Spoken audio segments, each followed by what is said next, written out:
ഈ വീഡിയോയിൽ ആദ്യമേ തന്നെ നമ്മൾ റഷ്യ ഉക്രൈനുമായിട്ട് ബന്ധപ്പെട്ട വിഷയത്തിൽ നിന്ന് തുടങ്ങാം. റഷ്യ ഉക്രൈൻ്റെ തലസ്ഥാന നഗരമായിട്ടുള്ള കീവിലേക്ക് മാരകമായിട്ടുള്ള ആക്രമണങ്ങളാണ് അഴിച്ചുവിട്ടത്.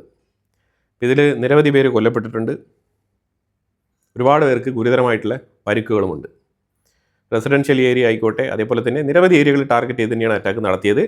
ഇന്നലെ ഉക്രൈനിലെ 1.25 ജനങ്ങളും ബങ്കറിൻ്റെ ഉള്ളിലാണ് കിടന്നുറങ്ങിയത്. ഇതുമായിട്ട് ബന്ധപ്പെട്ട് സെലൻസ്കി വല്ലാത്ത രീതിയിൽ വിഷമത്തോടുകൂടി വാർത്താസമ്മേളനം നടത്തി. പ്രത്യേകിച്ച് പുള്ളിക്കാരൻ പറയുന്നത് നാറ്റോ രാജ്യങ്ങളെല്ലാം കൂടി ഒരുമിച്ച് യൂറോപ്യൻ രാജ്യങ്ങളും കൂടി ഒത്തുചേർന്ന് റഷ്യക്കെതിരെ നിലപാടെടുക്കണം, ഇല്ലാന്നുണ്ടെങ്കിൽ വലിയ അപകടമാണ് നിങ്ങളെ കാത്തിരിക്കുന്നത് എന്നുള്ള തരത്തിലുള്ള മുന്നറിയിപ്പുകളൊക്കെ സെലൻസ്കി കൊടുക്കുന്നുണ്ട്. പക്ഷേ ഇവിടെ നമ്മൾ മനസ്സിലാക്കേണ്ടത്, റഷ്യ ഇത്തരത്തിലൊരു ആക്രമണം നടത്തുന്നതിൻ്റെ തൊട്ട് തലേന്ന് ഉക്രൈൻ ഒരു പ്രവൃത്തി ചെയ്തിട്ടുണ്ടായിരുന്നു. റഷ്യയ്ക്കുള്ളിലേക്ക് എക്സ്റ്റൻഡഡ് ലെവൽ ഡിസ്റ്റൻസിലേക്ക് ആക്രമണം അഴിച്ചുവിടുകയും റഷ്യയുടെ റെസിഡൻഷ്യൽ മേഖലകൾ കേന്ദ്രീകരിച്ച് അറ്റാക്ക് നടത്തുകയും കുട്ടികൾ താമസിച്ച് പഠിക്കുന്ന സ്റ്റുഡൻസിൻ്റെ ഹോസ്റ്റൽ വരെ അറ്റാക്ക് ചെയ്ത് 9 പേരെ കൊലപ്പെടുത്തിയിട്ടുണ്ടായിരുന്നു ഉക്രൈൻ.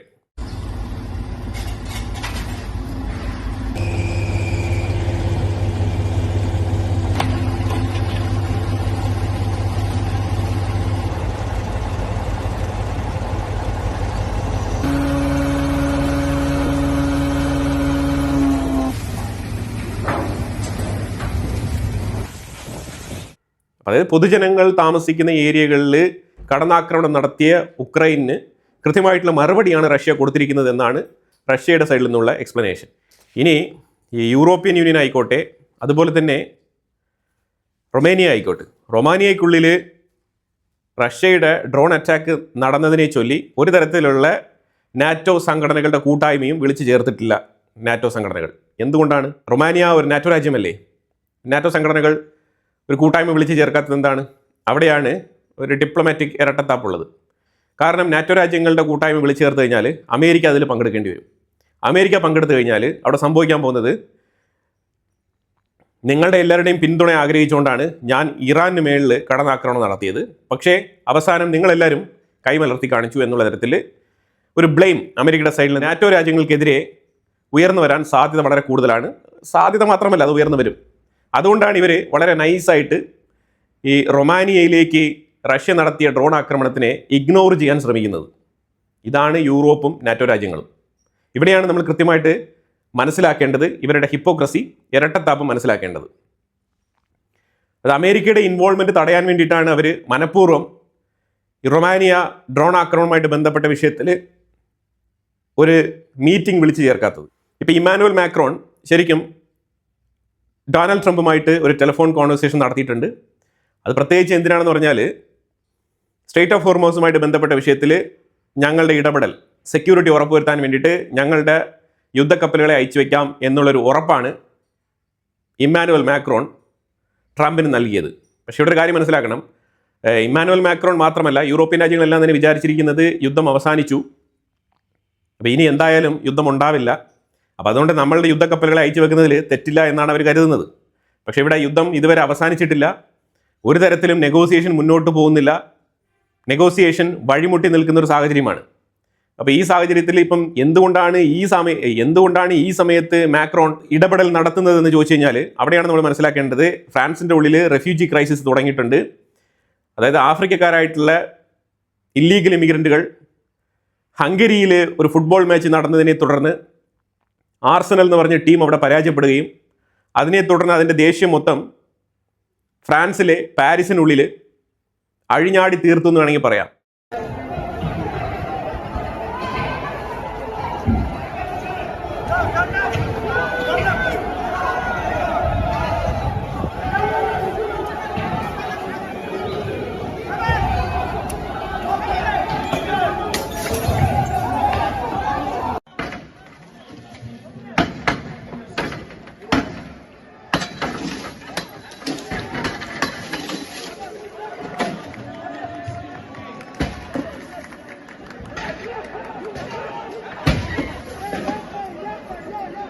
അഴിഞ്ഞാടി തീർത്തെന്ന് പറഞ്ഞാൽ ഷോപ്പ് ലിഫ്റ്റിംഗ് ആയിരുന്നു.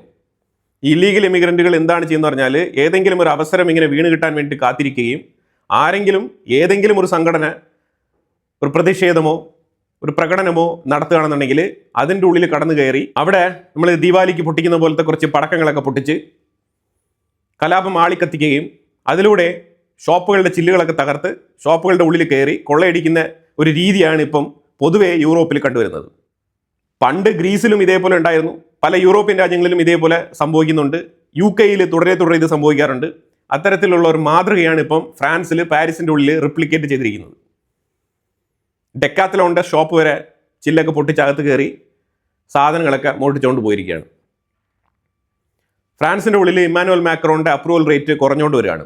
എപ്പോഴൊക്കെ ഇമ്മാനുവൽ മാക്രോണിൻ്റെ അപ്രൂവൽ റേറ്റ് കുറയുന്നുണ്ടോ അപ്പോഴൊക്കെ മാക്രോൺ ചടകുടഞ്ഞ് എണ്ണീറ്റ് പെട്ടെന്ന് തന്നെ ആഗോള വിഷയങ്ങളിലേക്ക് ഫോക്കസ് ചെയ്ത് ലോക നേതാവായിട്ട് ഉയർന്നു വരാനുള്ള ശ്രമങ്ങൾ നടത്താറുണ്ട്. അത്തരത്തിലുള്ള ഒരു ശ്രമമാണ് ഇപ്പോഴും നടത്തിക്കൊണ്ടിരിക്കുന്നത്, അല്ലാതെ വേറൊന്നുമില്ല. സീരിയസ് ആയിട്ട് സ്ട്രേറ്റ് ഓഫ് ഹോർമൂസിൽ യുദ്ധം റീസ്റ്റാർട്ട് ചെയ്യുകയാണെന്നുണ്ടെങ്കിൽ ഫ്രാൻസ് ആ പരിസരത്ത് കാണില്ല.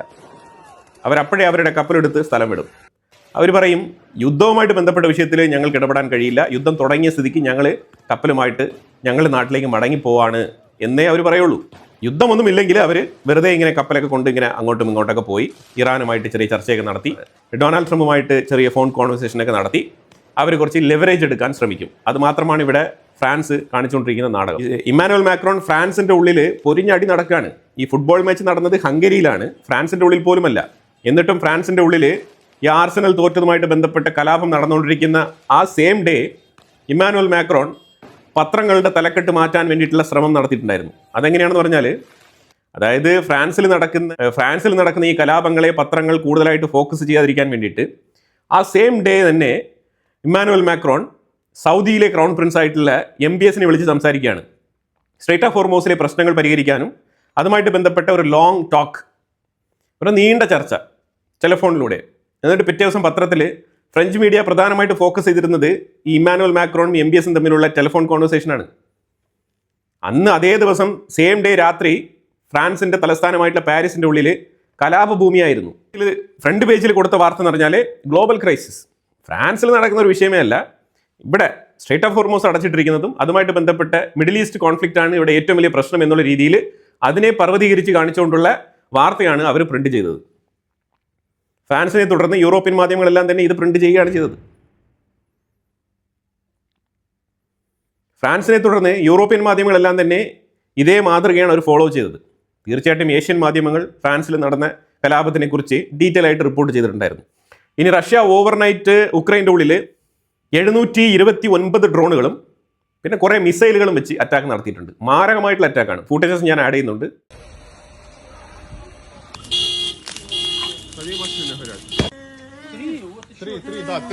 Не вставайте, будь ласка, лежіть на руки, не вставайте.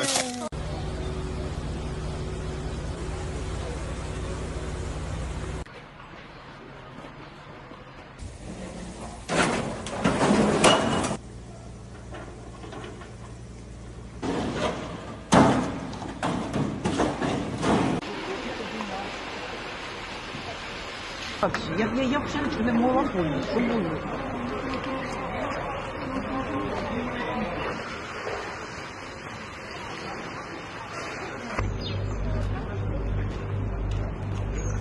കീവ് കത്തി നശിച്ചുകൊണ്ടിരിക്കുകയാണ്. One of the largest attack against Ukraine എന്നാണ് വിശേഷിപ്പിച്ചിരിക്കുന്നത്. അതായത് ഈ യുദ്ധം തുടങ്ങിയത് മുതൽ നടത്തിയ ആക്രമണങ്ങളെ വെച്ച് കണക്കുകൂട്ടി യുദ്ധം തുടങ്ങിയത് മുതൽ നോക്കിക്കഴിഞ്ഞാൽ ഇന്നലെ നടത്തിയതാണ് ഏറ്റവും ലാർജസ്റ്റ് അറ്റാക്കായിട്ട് വിലയിരുത്തപ്പെടുന്നത്. 729 ഡ്രോണിൽ ഏതാണ്ട് 642 ഡ്രോണുകൾ ഉക്രൈൻ ഇന്റർസെപ്റ്റ് ചെയ്തു എന്നാണ് അവകാശപ്പെടുന്നത്. 8 3M22 സിർക്കോൺ മിസൈൽ ഇന്റർസെപ്റ്റ് ചെയ്യപ്പെട്ടിട്ടില്ല, 8 എണ്ണവും പതിച്ചിട്ടുണ്ട്. ഹൈപ്പർസോണിക് ക്രൂയിസ് മിസൈലാണ് സിർക്കോൺ എന്ന് പറയുന്നത്, അത് ഉപയോഗിച്ചിട്ടുണ്ട് Russia. 9K 720 Iskander missile Russia ഉപയോഗിച്ചിട്ടുണ്ട്. 33 എണ്ണമാണ് ഉപയോഗിച്ചത്, അതിൽ 11 എണ്ണം ഇന്റർസെപ്റ്റ് ചെയ്യപ്പെട്ടിട്ടുണ്ട് എന്നാണ് ഉക്രൈൻ അവകാശപ്പെടുന്നത്. ഇസ്കന്ദർ M എന്ന് പറയുന്നത് ഒരു ഷോർട്ട് റേഞ്ച് ബാലിസ്റ്റിക് മിസൈലാണ്. അതുപോലെ KH-101 എയർ ലോഞ്ച്ഡ് ക്രൂയിസ് മിസൈലും ഉപയോഗിച്ചിട്ടുണ്ട്. ഏതാണ്ട് 27 എണ്ണമാണ് അത് ഉപയോഗിച്ചത്. 26 എണ്ണം ഉക്രൈൻ ഇന്റർസെപ്റ്റ് ചെയ്തതായിട്ട് പറയുന്നുണ്ട്. 5 കാലിബർ ക്രൂയിസ് മിസൈൽ, അതിൽ 3 എണ്ണം ഇന്റർസെപ്റ്റ് ചെയ്യപ്പെട്ടിട്ടുണ്ട്, 2 എണ്ണം പതിച്ചിട്ടുണ്ട്. 656 ഷാഹിദ് ഡ്രോൺ. അങ്ങനെ ഖാർക്കിവ് ഉൾപ്പെടെയുള്ള വിവിധ മേഖലകളിൽ നിരവധി പേർ കൊല്ലപ്പെട്ടിട്ടുണ്ട്. ഗുരുതരമായ പരിക്കേറ്റവർ അതിലധികം ഉണ്ടെന്നാണ് വാർത്തകൾ വരുന്നത്. പിന്നെ ഒരു കാര്യം കൂടി ഈ വീഡിയോയിൽ എനിക്ക് ചേർക്കാനുള്ളത് അഡീഷണൽ ആയിട്ട് പേഴ്സണലായിട്ടുള്ളൊരു കൺസേൺ ആണ്. തിരുവനന്തപുരത്ത് നെടുമങ്ങാട് എന്ന സ്ഥലത്ത് അഖില, അക്സർ എന്ന് പറഞ്ഞ 2 വ്യക്തികൾ അവർ ഒരു കൊച്ചു കുഞ്ഞിനെ ഉപദ്രവിച്ച് കൊലപ്പെടുത്തിയതായിട്ടാണ് പോലീസ് കണ്ടെത്തിയിരിക്കുന്നത്. ഇവിടെ നമ്മൾ ഒരേ ഒരു വിഷയമാണ് മനസ്സിലാക്കേണ്ടത്, ഒരു ഫ്രീ അഡ്വൈസ്. ഈ കുട്ടികൾ നിങ്ങളുടെയോ അല്ലെങ്കിൽ ജനിപ്പിക്കുന്ന പാരൻസിൻ്റെ അല്ല. അതാണ് നിങ്ങൾ മനസ്സിലാക്കേണ്ടത്. ഈ കോൺസെപ്റ്റ് വളരെ വ്യക്തമായിട്ട് മനസ്സിലാക്കിക്കോണം. കുട്ടികൾ സ്റ്റേറ്റിൻ്റെ അവകാശികളാണ്. ഒരു കുഞ്ഞ് ജനിച്ചു കഴിഞ്ഞാൽ അത് സ്റ്റേറ്റിൻ്റെയാണ്, നിങ്ങളുടെ കുട്ടിയല്ല. അത് മനസ്സിലാക്കിക്കൊണ്ട് വേണം കാര്യങ്ങൾ മുന്നോട്ട് ഏതൊരു പാരൻറ്റും അപ്രോച്ച് ചെയ്യാൻ. ഈ കുട്ടി ജനിച്ചുകൊണ്ട് അത് എൻ്റെയാണ് ഇറ്റ്സ് ഓക്കെ. നിങ്ങളുടെ വഴി ഈ ലോകത്ത് ജനിച്ച മറ്റു മനുഷ്യരാണവർ. അപ്പോൾ ഈ വിഷയം വളരെ വ്യക്തമായിട്ട് നിങ്ങൾ രജിസ്റ്റർ ചെയ്തോണം. നമ്മുടെ വീഡിയോ കാണുന്നതിൽ മാക്സിമം ഏജ്ഡ് ആയിട്ടുള്ള മെച്യൂർഡ് ആയിട്ടുള്ള വ്യക്തികളാണ് ഏറ്റവും കൂടുതൽ. അപ്പോൾ തീർച്ചയായിട്ടും നിങ്ങളുടെ മക്കൾക്ക് ഈ ഉപദേശം പകർന്നു കൊടുക്കണം. അത് വളരെ വളരെ ഇമ്പോർട്ടൻ്റ് ആണ്. കുട്ടികൾ നിങ്ങളുടെ അല്ല, അത് സ്റ്റേറ്റിൻ്റെ അവകാശികളാണ്. കുട്ടികളെ വേണ്ടാത്തവർക്ക് വേണ്ടിയിട്ട് അമ്മത്തൊട്ടിലുണ്ടല്ലോ, അവിടെ കൊണ്ടിട്ടാൽ പോരെ. അതിന് ഇത്തരത്തിൽ അടിച്ച് ഉപദ്രവിച്ച് ഒരു 1.5 വയസ്സ് കൊച്ചു കുഞ്ഞിനെ ഇത്തരത്തിൽ ഉപദ്രവിക്കേണ്ടതുണ്ടോ എന്ന് ചോദിച്ചു കഴിഞ്ഞാൽ അത് വലിയൊരു ചോദ്യചിഹ്നമാണ്. പ്രബുദ്ധ കേരളം, എഡ്യൂക്കേറ്റഡ് ആയിട്ടുള്ള സൊസൈറ്റിയുള്ള ഒരു കേരളം, ഇങ്ങനെയൊക്കെ അവകാശപ്പെടുന്ന കേരളത്തിൻ്റെ അവസ്ഥയാണ് ഞാൻ പറഞ്ഞുകൊണ്ടിരിക്കുന്നത്. വളരെ ഇമ്പോർട്ടൻ്റ് ആയിട്ടുള്ള വിഷയങ്ങളാണ് നമ്മൾ വീഡിയോയിൽ പങ്കുവച്ചത്. ഇതിനെക്കുറിച്ചുള്ള അഭിപ്രായങ്ങൾ കമൻറ്റ് ബോക്സിൽ രേഖപ്പെടുത്തുക. കൂടുതൽ വാർത്തകളുമായിട്ട് അടുത്ത വീഡിയോയിൽ വരാം. Thank you so much.